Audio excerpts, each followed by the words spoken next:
Hay ejecuciones que ocurren y se llevan a cabo sin que casi nadie fuera de los muros de la prisión les preste atención. Y luego están aquellos que parecen arrastrar a todo un país a una discusión que nunca termina. La noche en que Karla Faye Tucker fue ejecutada en Texas, el debate ya no giraba únicamente en torno a la pena de muerte. Se trataba de si un ser humano que había cometido un acto de brutalidad atroz podría llegar a ser lo suficientemente diferente como para merecer clemencia. Para algunos, ella era un símbolo de redención. Para otros, era una asesina despiadada que había cometido un acto tan salvaje que ni la religión, ni el tiempo, ni el arrepentimiento podían borrarlo. Y eso es lo que hacía diferente a Karla Tucker. No solo el crimen, no solo la frase, pero el choque insoportable entre quién era ella la noche de los asesinatos y en quien decía haberse convertido en los años previos a que el Estado la condenara a muerte. Porque mucho antes de convertirse en la mujer por la que rezaban los pastores, a la que entrevistaban los periodistas y sobre la que debatían los políticos, Karla Tucker se había convertido primero en algo más. Un nombre vinculado a uno de los dobles asesinatos más brutales que Texas haya visto jamás. Una mujer drogada, sumida en la violencia, que vivía como si las consecuencias pertenecieran a otros. Para cuando la sangre se secó en un apartamento de Houston en 1983, 2 personas habían muerto, un estado estaba horrorizado y había comenzado una historia que finalmente conduciría hasta la cámara de ejecución en Huntsville. Esta es esa historia. No solo las últimas horas. No solo las entrevistas llenas de oración y las súplicas de clemencia. Pero todo el camino. El caos que la moldeó. La noche de los asesinatos. El juicio. Los años en el corredor de la muerte. La última comida. Las últimas palabras. Y esa es la razón por la que la gente sigue discutiendo sobre Karla Tucker mucho después de que se suponía que su ejecución pondría fin a todo esto. Porque si este caso demostró algo, fue que la muerte puede acabar con una vida. Pero no siempre puede dar por terminada una pregunta. Para cuando llegó finalmente la fecha de ejecución de Karla Faye Tucker, su caso había trascendido con creces los muros de una unidad penitenciaria. Lo que debería haber sido, al menos a ojos del Estado, la simple ejecución de una sentencia legal, se convirtió en uno de los casos de pena de muerte con mayor carga emocional de la historia moderna de Estados Unidos. Las personas que creían firmemente en la pena capital de repente tenían dificultades para explicar por qué este caso les parecía diferente. Los líderes religiosos imploraron clemencia. Los periodistas siguieron la historia durante años. Sus partidarios la describieron como la prueba viviente de que la transformación era real. Los críticos afirmaron que el país estaba siendo manipulado mediante la imagen, mediante la emoción, debido al hecho de que Karla Tucker no se parecía ni sonaba como el monstruo que la gente esperaba cuando imaginaba a un asesino condenado. Pero Texas no se estaba preparando para ejecutar a Karla Tucker por la persona que ella decía ser al final. Texas se preparaba para ejecutarla por lo que había hecho. Y lo que había hecho era tan violento, tan personal, tan horripilante, que incluso años después el crimen seguía teniendo una fuerza que hacía que la gente se estremeciera. Esa es la tensión que subyace en toda esta historia. Si se empieza por el final, Karla Tucker parece una mujer de palabras tranquilas, tono suave y convicción religiosa. Si se empieza desde donde empezaron las familias de las víctimas, ella parece ser alguien muy diferente. Y por eso el caso dividió a la gente por la mitad. Porque obligaba a todos los que lo miraban a responder la misma pregunta. ¿Qué se hace con una persona que cometió un acto malvado y luego pasó años insistiendo en que ya no era esa persona? ¿La juzgas por la peor noche de su vida? ¿O por lo que se convirtió después? Texas ya había respondido a esa pregunta. La respuesta del Estado fue la muerte. Pero antes de la cámara de ejecución, antes de los interrogatorios, antes de las peticiones de clemencia y los llamamientos públicos, existía otra Karla Tucker. Una mujer más joven. Una mujer imprudente.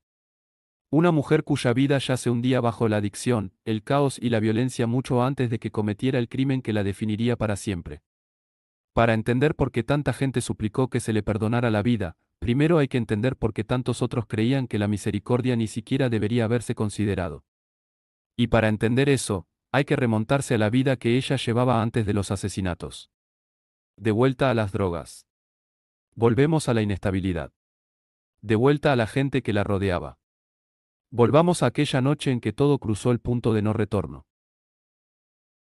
La vida de Carla Faye Tucker no comenzó en paz para luego derrumbarse repentinamente. Desde sus inicios, estuvo marcada por la inestabilidad, la disfunción y la destrucción. Creció en un entorno donde el desorden no era la excepción. Era la atmósfera. Cuando aún era muy pequeña, ya había estado expuesta a un mundo que difuminaba las fronteras en las que la mayoría de la gente aprende a confiar durante su infancia. Había caos a su alrededor y con el tiempo, también hubo caos dentro de ella. Con el paso del tiempo, esa inestabilidad se convirtió en un estilo de vida peligroso. Las drogas se convirtieron en parte de su rutina diaria. No es una escapada ocasional. No fue una fase breve. Una estructura. Un ritmo. Una forma de existir. Se adentró cada vez más en un mundo de velocidad, violencia e impulsos temerarios, donde la gente pasaba de una crisis a otra y donde la línea entre la emoción y la autodestrucción se volvía más difusa constantemente. Esta no era la clase de vida en la que alguien pudiera construir un futuro. Era el tipo de vida en la que la gente sobrevivía a la noche y con eso bastaba. Según sus propias declaraciones posteriores y la imagen que surgió a través del caso, Carla no era una observadora pasiva arrastrada contra su voluntad a un grupo de personas equivocadas. Ella formaba parte de ello. Ella consumía drogas en exceso. Se movía en círculos peligrosos. Tomó decisiones que la llevaron repetidamente hacia las personas y las situaciones más oscuras. Y en algún punto de esa vida de colapso y adrenalina, la violencia dejó de sentirse lejana. Se volvió familiar. Se hizo posible. Una de las personas que la rodeaban durante este periodo era Danny Garrett, un hombre que se volvería inseparable del caso que hizo famosa Carla Tucker. Su relación se desarrollaba dentro del mismo mundo de drogas, volatilidad y mentalidad criminal. No se trataba de dos personas comunes y corrientes que cometieron un terrible error tras años de vidas estables. Fue una colisión de vidas dañadas que se dirigían hacia el desastre. El plan que los llevó hasta las víctimas tenía su origen en un robo. Al menos ese era el punto de partida. Pero existe una diferencia entre un crimen que comienza por avaricia y un crimen que termina en frenesí. Y esa diferencia es lo que hizo que este caso fuera inolvidable. Porque lo que ocurrió esa noche no fue solo un asesinato. Fue una exageración. Fue un exceso. Era el tipo de violencia que hacía creer a la gente que no estaban presenciando pánico, ni un accidente, ni siquiera una simple intención criminal, sino algo más profundo e inquietante. Antes de los asesinatos, Carla Tucker ya se estaba desmoronando. Pero tras los asesinatos, lo que quedara de la vida que había conocido quedaría sepultado bajo la sangre, los testimonios y el horror público. Lo que sucedió después la definiría más que cualquier cosa anterior. Y todo comenzó con un allanamiento que en realidad pretendía ser un robo. Terminó en una masacre. Parte 3. La noche de los asesinatos. El 13 de junio de 1983, Carla Tucker y Danny Garrett fueron al apartamento donde se alojaba Sherry Lynn Dean.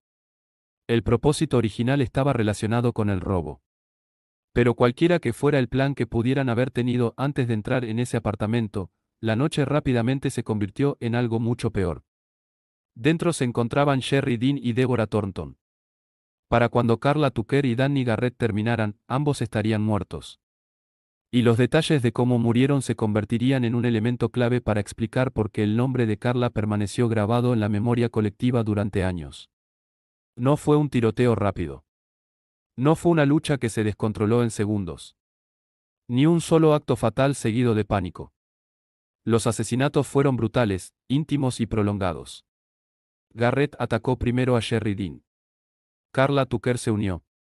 Un pico se convirtió en una de las armas definitorias del caso, y ese hecho por sí solo marcó los asesinatos con un nivel de salvajismo que la mayoría de la gente no podría olvidar, aunque quisiera. El ataque contra Dean ya era espantoso. Pero lo que le sucedió a Deborah Thornton hizo que el crimen pareciera aún más siniestro.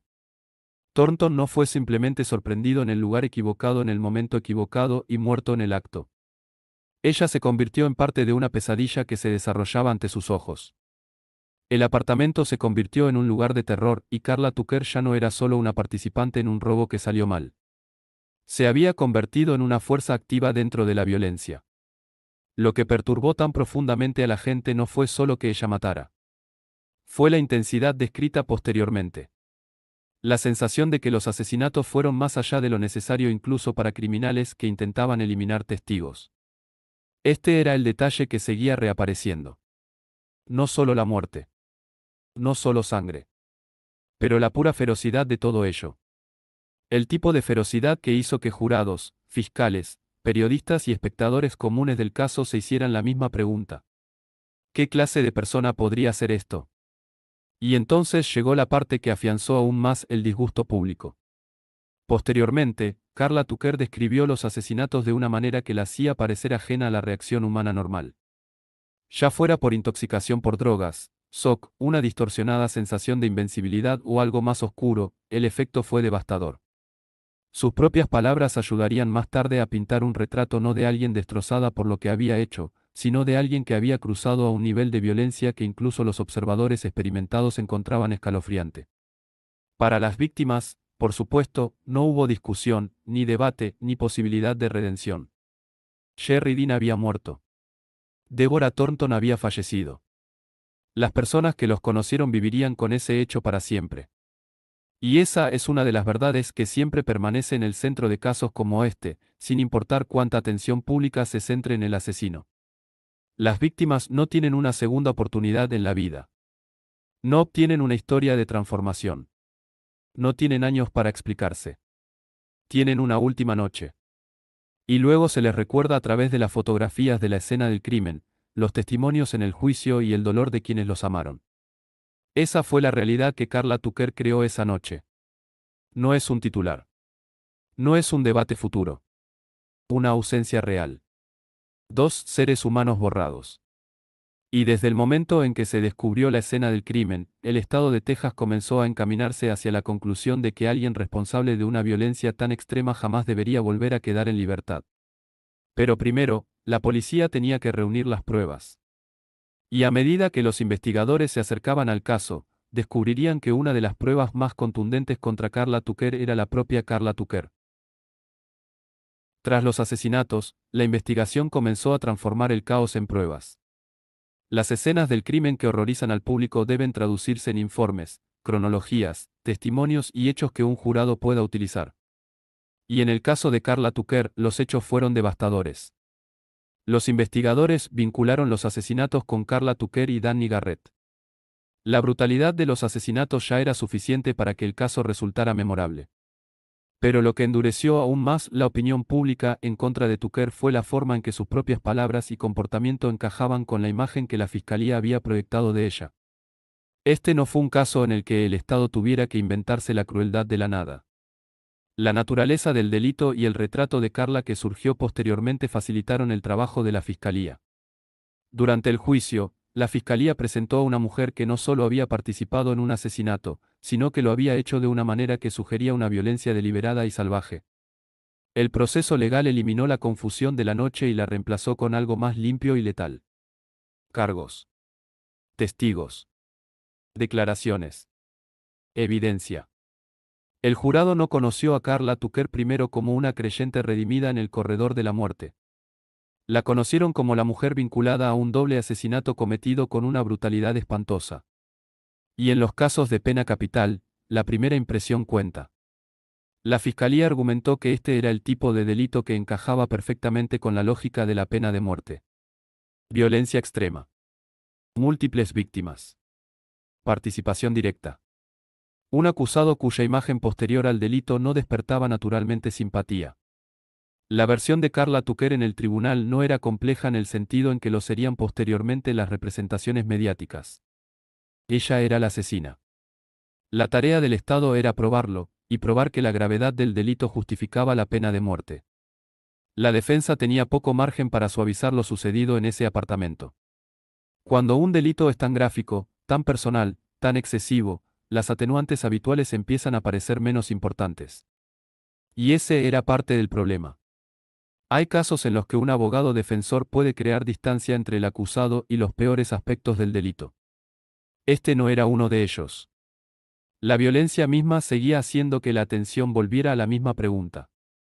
¿Cómo se convence a un jurado para que perdone a alguien cuando el crimen parece casi imposible de perdonar? El jurado declaró culpable a Karla Tucker. Luego llegó el momento de la sentencia. Y en la audiencia de sentencia, el sistema planteó la pregunta a la que los casos de pena capital en Texas siempre vuelven de una forma u otra. ¿Qué tipo de peligro representa esta persona? ¿Qué tipo de castigo exige este delito? Para el jurado, la respuesta fue clara. Muerte. Es importante recordar esta etapa porque la memoria pública posterior a veces comienza con la imagen más suave de Karla Tucker que surgió años después. Pero quienes la sentenciaron no estaban reaccionando ante una versión futura de Karla. Reaccionaban ante la mujer que tenían delante y la sangre que había detrás de ella. En ese momento, no existía ninguna ola de simpatía a nivel nacional. Ninguna transformación espiritual famosa. No existe una confusión pública generalizada sobre si la clemencia debería entrar en juego. Hubo horror. Hubo indignación. Y había una frase que reflejaba ambas cosas. Karla Tucker fue condenada a muerte. Para la mayoría de los presos condenados a muerte, es ahí donde la historia pública comienza a desvanecerse. Las apelaciones se prolongan. El tiempo pasa. Los nombres desaparecen de los titulares. Pero la historia de Karla Tucker no desapareció. Porque en algún lugar del corredor de la muerte, sucedió algo que cambió la forma en que millones de personas la veían. O al menos cambiaron la forma en que discutían sobre ella. Y esa nueva versión de Karla Tucker crearía un problema para todos aquellos que querían que este caso siguiera siendo moralmente sencillo. La cárcel tiene la particularidad de congelar a las personas en la memoria colectiva. Si alguien entra como un monstruo, mucha gente asume que así se quedará para siempre. Bloqueado en su lugar. Moralmente sellado. Más allá del cambio.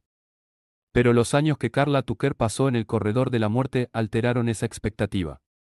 En algún lugar de la cárcel, experimentó una conversión religiosa y comenzó a presentarse no como la mujer que una vez se había movido con aterradora facilidad entre las drogas y la violencia, sino como alguien transformada por la fe. Con el tiempo, esa transformación se convirtió en el rasgo definitorio del debate público en torno a su caso. Ella habló de manera diferente. Ella se comportaba de manera diferente. Ella expresó remordimiento. Ella abrazó el cristianismo de forma abierta e intensa. La imagen que surgió era prácticamente imposible de conciliar con la imagen del crimen. Y esa fue precisamente la razón por la que el caso se volvió tan explosivo. Porque ahora se les pedía a las personas que tuvieran en mente a dos Karla Tuckers a la vez. La mujer con el pico. Y la mujer con la Biblia. Los simpatizantes creyeron lo que vieron. Argumentaban que ella había cambiado de verdad, que la prisión no solo la había contenido, sino que la había transformado. Para ellos, la cuestión ya no era si ella había hecho algo malo. Eso estaba resuelto. La verdadera cuestión era si ejecutar a un ser humano visiblemente transformado tenía algún propósito moral. ¿Qué era exactamente lo que el Estado estaba matando ahora? ¿La mujer que asesinó? ¿O la mujer que se arrepintió? Esas preguntas atrajeron a un público mucho más amplio que el que suelen recibir la mayoría de los casos de pena de muerte. Los grupos religiosos se involucraron profundamente. Algunos cristianos conservadores que apoyaban la pena capital en general seguían sintiéndose incómodos en este punto. Porque si la redención era real, si el arrepentimiento importaba, si la transformación significaba algo, entonces el caso de Karla Tucker parecía diseñado para poner a prueba esas creencias hasta el límite. La atención de los medios intensificó esto. Cuanto más la entrevistaban, más elocuente, serena y espiritualmente sincera se mostraba, y más difícil resultaba para algunas personas relacionar a esa mujer con la brutalidad de los asesinatos. Y eso, por supuesto, fue precisamente lo que enfureció a los demás. Los críticos decían que el país se estaba dejando llevar por las apariencias. Para la imagen. Por carisma. La idea de que un tono de arrepentimiento años después pudiera de alguna manera competir con lo que le sucedió a Sherry Dean y Deborah Thornton la noche en que fueron asesinados. Desde la perspectiva de las víctimas, la cuestión seguía siendo brutalmente simple. Ninguna transformación podría deshacer lo hecho. Ninguna identidad renacida podría resucitar a los muertos. Ninguna conversión en prisión podría borrar el terror de aquel apartamento. Si la pena de muerte existiera para crímenes de excepcional crueldad, ¿qué crimen encajaría mejor en esa descripción que este? Eso es lo que hizo que el debate sobre la clemencia fuera tan acalorado. No solo era legal. Fue emotivo. Espiritual. Filosófico. ¿Para qué sirve el castigo? ¿Para qué sirve la misericordia? ¿Y existe algún delito tras el cual la redención se vuelva moralmente irrelevante? A medida que se acercaba la fecha de su ejecución, el caso atrajo el apoyo de destacadas figuras religiosas y una amplia cobertura mediática. Pero la publicidad no siempre genera clemencia. A veces genera reacciones negativas. Y hubo mucha gente que creía que toda la atención que se le prestaba a Carla Tucker era en sí misma una injusticia. ¿Por qué? Se preguntaban, la asesina debía convertirse en el centro de un drama moral nacional mientras que los nombres de las víctimas seguían pronunciándose principalmente cuando el público necesitaba recordar por qué había sido condenada a muerte. Esa pregunta persiguió el caso hasta el final. Porque cada nueva entrevista con Carla, cada nuevo llamamiento a la compasión, cada nueva descripción de su conversión corría el riesgo de desplazar el centro emocional de la historia, alejándolo de los muertos y acercándolo a los condenados. Sin embargo, la campaña para salvarle la vida fue creciendo. La esperanza resurgió. Luego llegó el tramo final. Las apelaciones se redujeron. El intento de obtener la clemencia llegó a su fase final y desesperada. Y el estado de Texas se preparó para decidir si la redención importaba en absoluto. Al final, la respuesta fue no. Se denegó la clemencia. Y con esa negación, Carla Tucker pasó de ser una de las prisioneras más controvertidas de Estados Unidos a ser una mujer que vivía las últimas horas de su vida. Una vez denegada la clemencia, el tiempo cambia de forma. El futuro desaparece. Todo se vuelve inmediato. Las últimas llamadas telefónicas. Las oraciones finales. Los últimos visitantes. La última comida. El último paseo. Para Carla Tucker, aquel último día conllevaba el peso no solo de la muerte, sino también del colapso de un debate nacional en un único acontecimiento irreversible. Independientemente de lo que se creyera sobre su transformación, de lo que se esperara o temiera que hiciera el Estado, la maquinaria ya estaba en marcha. Ella sería ejecutada. Y así, los detalles de aquel día adquirieron un significado que trascendía el mero procedimiento. La gente quería saber cómo se comportaba. Lo que ella dijo. Lo que ella comió. Si parecía asustada. Si parecía tranquila. Si la mujer que murió se parecía a la mujer que mató. Su última comida pasó a formar parte de ese retrato final. Destacaba por su sencillez. Un plátano. Un melocotón. Una ensalada de la huerta con aderezo ranch. Había algo en ello casi dolorosamente ordinario. Sin teatralidad. Sin indulgencias. Una comida sencilla y discreta, el tipo de detalle que acentuaba el contraste con el que la gente ya estaba lidiando. Esta era la mujer que Texas estaba a punto de ejecutar. No es la imagen desquiciada que muchos habrían esperado de la noticia de la escena del crimen. No es la versión que quedó plasmada en El horror de 1983. Pero un prisionero tranquilo comiendo fruta y ensalada antes de morir. Y esa es precisamente la razón por la que este caso siguió siendo tan inquietante. Porque el Estado no estaba recreando una escena del pasado. Se trataba de ejecutar a una persona en el presente. Una persona que parecía transformada por el tiempo, la fe y el confinamiento. Una persona cuyos partidarios creían que debía ser perdonada. Una persona que, según sus críticos, ya había recibido mucha más atención moral que las propias víctimas. En sus últimas horas, Carla Tucker recibió apoyo espiritual y se preparó para lo que estaba por venir. Cuando llegó el momento, la llevaron a la cámara de ejecución en Huntsville. Los testigos observaron. Los funcionarios siguieron el procedimiento. Y el estado de Texas hizo lo que llevaba tiempo prometiendo que haría. Carla Faye Tucker fue ejecutada mediante inyección letal. Su declaración final reflejó la fe que había llegado a definir la última etapa de su vida. Para sus seguidores, esas últimas palabras eran la prueba de que su conversión había sido real. Para sus oponentes, no cambiaron nada esencial. Porque ninguna declaración final, por muy sincera que sea, podría viajar en el tiempo e interponerse entre las víctimas y las armas que las mataron.